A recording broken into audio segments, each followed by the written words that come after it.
मुंबई अहमदाबाद महामार्गावरील पेल्लार येथे वसईविरारला पाणी पुरवठा करणारी सूर्या धरणाची पाईपलाईन फुटल्याची घटना ताजी असताना आता महामार्गावरील कोपरफाटा येथे पुन्हा पाईपलाईन फुटल्याने लाखो लिटर पाणी वाया गेलं आहे।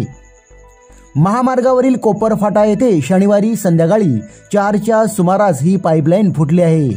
वसईविरार परिसराला पाणी पुरवठा करणारी ही सूर्या जल प्रकल्प टप्पा 1 ची ही पाईपलाईन फुटली आहे। यावेळी मोठ्या प्रमाणात पाणी वाहू लागले होते। आपण पाहू शकता पाईपलाईन मधून जोराने पाण्याचे फवारे तब्बल 20 फूट उंच उडाले होते।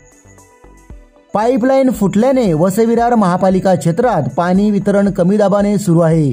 ऐन दिवाळी सणात पाईपलाईन फुटल्याने महापालिका पाणी पुरवठा विभागामार्फत पाईपलाईन दुरुस्तीचे काम रात्रंदिवस सुरू केलं आहे।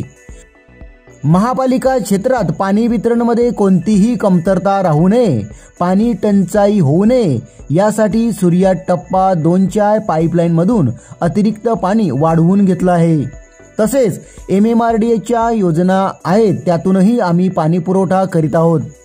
पाईपलाईन दुरुस्तीचे काम रविवारी रात्री पूर्ण होणार असून सोमवारपासून पाणी पुरवठा सुरळीत होणार आहे।